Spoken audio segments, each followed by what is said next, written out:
This is Frank Demore with the Last Chronicles of Planet Earth. I'd like to invite you to go to my prophecy site, BibleProphecyMan.com. I'm going to be talking about the Psalm 83 war. This is a war that hasn't been fulfilled yet, but it is up and coming. We see by the news alone showing us that this war is going to be fought in the near future. Now, if you just are new to Bible prophecy or new to my site, I'm going to make this really easy for you. In the Old Testament, Psalm 83 gives detailed information about the enemies of Israel coming together, thinking that they're going to wipe Israel off the face of the map. And from 1 to 10, on the left-hand side, you will see each one of the Old Testament names. But then when you go over to the right-hand side, I will give to you the modern-day names that were referenced in the Old Testament. So, for example, Assyria is today's Syria and North Iraq. Or the Hamas, as you see right here, the Hamas in the Gaza Strip, and the Hezbollah in southern Lebanon, or South Lebanese, if you will. Jordanians, the Egyptians, the Palestinians, all of which are going to be making this assault. Now, I've been telling you to watch the news because the assaults that the Palestinians are giving on in Israel are not going to stop, and they won't stop until this war actually takes place. At least that's what I believe is going to happen. Now, in the news today, there was a headline. I'm going to blow this up as big as I can for you so that you'll see it with no problems whatsoever here. But you'll see here that the news, Hamas, a war on Israel. And I'll just read it for you. The Hamas, of course, before I even begin to read it, please keep in mind, Psalm 83, you have these people mentioned in there, so that becomes very important right there to start with. Hamas missile and rocket war. Southern Israel is 11 years old today, Tuesday. 12,500 rockets later. More than 40 people have been killed, thousands have been wounded, and property damage and economic losses have been immeasurable. Now, and since the beginning of 2012, terrorists from the Hamas-controlled Gaza, here you go, just like it says in Psalm 83, Hamas-controlled Gaza have attacked Israel with 269 rockets and missiles, a rate of more than 2 a day, according to the IDF. And this is Israeli Defense Force.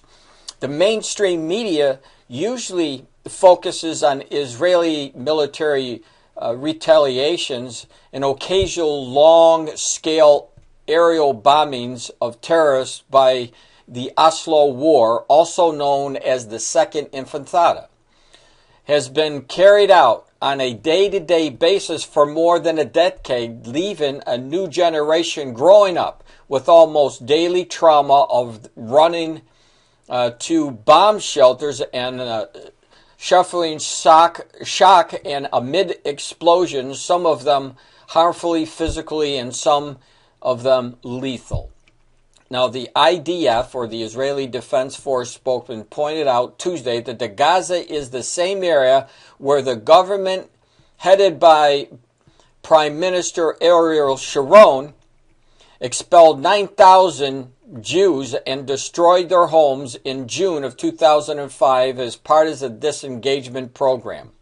Farm facilities were turned over to the Palestinian Authority, which promptly turned most of them into training grounds for the terrorist militias, while the IDF staged a total withdrawal from the area.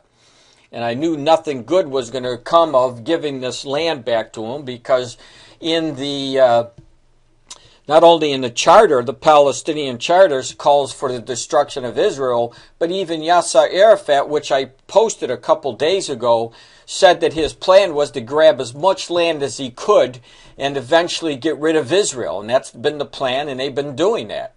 So giving away the land, if they did in 2005, didn't do anything except give them a closer staging area for their missiles. Now, continuing on, years after the rocket barrage began, President Shimon Peres expressed his surprise that the Hamas attacks southern Israel with missiles despite the expulsion with Sharon and his supporters were to end the attacks from Gaza. And during 11-year missile barrage, the IDF monetarily entered Gaza several times to try to put a stop to the attacks. And 3-week operational lead or cast lead campaign 2 years ago achieved a 2-month lull until missile attacks resumed. And if you go back into my prophecy sites around this date, you will see that I was warning, don't think that these people are going to stop their shelling of Israel, because it's not going to happen. They will continue to do so until they get what they want. What they want is a major war where all of their allies, all of their Arab brothers will unite together and try to take Israel out, almost in the same way that they tried to do in the 1967 war, and also how they tried to do it again in the 1973 war. And both of those wars were short wars. Israel won those wars, and that's what's going to happen in the Psalm 83 war. Now, since then, the IDF took up more defensive positions and deployed the costly Iron Dome anti-missile system, which had been proven highly effective in knocking out incoming missiles, but leaves more than 1 million residents defenseless when the system fails. The IDF said that the Iron Dome has intercepted 56 rockets of 73 that were directly threatening civilian communities. So, what do we have to look for? Well, just keep looking for these specific names right here. They're launching attacks against Israel, because you will see the Psalm 83 war is going to be fulfilled, and I think it's going to be, as I even put it here in my photo here, in the near future, and I believe in the very near future. But here's a good way to check it out. Just keep watching the news. If you don't believe the Lord's words here, just stay tuned, because you're going to see it on the international news and the world news. One of these days, all of a sudden, you're going to see that there's another war. You're going to find out that the exact people that are listed in Psalm 83 try to maneuver again into Israel to wipe her out. Israel will win. And I'm praying now that you will accept Christ before that happens, because we can be raptured at any time. And if you don't know the Lord, you're going to be wishing that you did know the Lord, because you're going to be left behind to see the Antichrist and all of these other signs. But there's a fire coming in the Middle East against Israel, and it's going to be all of these nations right here.